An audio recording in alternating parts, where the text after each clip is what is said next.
জলাবদ্ধতা নিরসনে যশোরের শার্শার উলুশিতে জিয়া খাল পুনরায় খননের দাবি জানিয়েছেন এলাকাবাসী। 1976 সালে 1 নভেম্বর জিয়াউর রহমান নিজ হাতে উলুশি খাল খনন কাজের উদ্বোধন করেন। তৎকালে সারা দেশে প্রায় 26,000 কিলোমিটারের মতো 1500টির বেশি খাল খনন করেছিলেন তিনি। এর মধ্যে শার্শা উপজেলার উলুশি খাল অন্যতম, যেটা জিয়া খাল নামে ব্যাপক পরিচিত। পরবর্তীকালে কয়েক যুগ খালটি খনন না করায় জিয়া খাল পানি নিষ্কাশনের ক্ষমতা হারিয়ে ফেলে।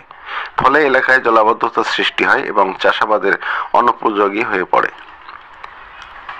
এ নিয়ে কথা বলছেন এই যে আপনারা দেখছেন আমাদের এখানে যে একটা গ্যাস প্ল্যান্ট ছিল, আমাদের জিয়া রহমানের প্রস্তাবিত একটা বাজেট প্রকল্প ছিল।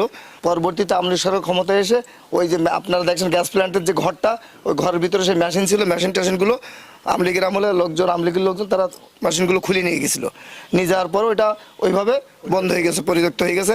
আমি আমাদের এলাকার পক্ষ থেকে আমি আমাদের দেশনায়ক তারেক রহমানের কাছে দাবি করব, তার বাবের স্মৃতি, আমাদের দেশ শহীদ রাষ্ট্রপতি জিয়া রহমানের স্মৃতি বিজড়িত এই উলসিকে যেন আবার মানুষের হৃদয়ে স্পন্দন হয়ে থাকতে পারে, এইদিকে যেন তিনি সেই দৃষ্টিটা দেন। যশোর 85 এক শার্শা আমরা তখন খুব খাদ্য অভাব ছিল আমাদের এলাকায়। আমরা একটা মাত্র ফসল পাইতাম, আর আমাদের উত্তর শার্শায় কোনো ফসল হতো না। ওখানে 4টে বিল ছিল, বড় বড় বিল, এবং সেই বিলে আমাদের জমি ছিল 22,000 একর বিঘে জমি ছিল। ওই জমিতে ফসল হতো না, পানিতে সবসময় ডুবে থাকতো। তখন উনি এসে প্রথম বলল যে শার্শার কী অবস্থা, খাদ্যই কেন ঘাটতি। তখন এলাকায় যারা মুরব্বী ছিল সবাই বলল যে আমাদের উত্তর শার্শায় অনেক জমি আছে, কিন্তু তাতে আবাদ হয় না। এই খাল কাটা এই কর্মসূচি উনি হাতে নিলেন, এবং উনি 76 সালে প্রথমেই এই যে জায়গায় আমরা দাঁড়িয়ে আছি এখান থেকে শুরু করলেন। উনি সর্বপ্রথম এসে মাটি কেটে ঝুড়ি বোঝাই করে মাথায় তুলে দিল। আমার আব্বা তখন মেম্বার ছিল, আমার আব্বার মাথায় দিল, এবং মুরব্বী আরও বহু মুরব্বীরা ছিল, তাদের সহকারে উনি মাটি কাটা উদ্বোধন করে গেলেন এবং বললেন আপনার স্বেচ্ছাশ্রমের ভিত্তিতে এই খাল আসলেন। তখন আমাদের করলো এই যে উনি আমাদের সবাইকে ফ্রি খাওয়া রুটি খাওয়া আর খনন করো। আমরা সবাই সেই রুটি খেয়েছি আর ওই খননই করেছি আল্লাহর রহমতে। উনি প্রথমেই যাই মোটাবার বিসমিল্লাহির রহমানির রহিম বলে কোপ মেরেছিল, তারপরে আমরা পরবর্তীতে।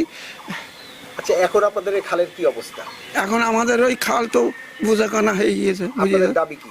আমাদের দাবি খালটা ফের খনন করে দিয়ে দেখ, সেই জিয়াউর রহমানের ছেলে আবু তারেক, উনি আমাদের খালটা পরিষ্কারভাবে আবার একটু খনন করে দিয়ে দিক, পানিটা নিষ্কাশন। বিএনপি সরকার এসেছে, উনি আমাদের এই জিনিসটা কেটে দিলে আমরা খুব ভালো খুশি হব, আবাদ ফসল হবে, তাতে পানি থাকবে। এখন তো পানি শুকিয়ে গেল, এখন তো পানি নেই, ধানের খেতে পানি নিরসন করে খাদ্য উৎপাদন বাড়িয়ে দেশকে খাদ্য স্বয়ংসম্পন্ন করার লক্ষ্যে শহীদ রাষ্ট্রপতি জিয়াউর রহমান সাহেব 1976 সালে 1 নভেম্বর উলুশি খাল কাটার কর্মসূচি গ্রহণ করেন। উলুশির খালের শহীদ রাষ্ট্রপতি জিয়াউর রহমানের অনেক স্মৃতি বিজড়িত।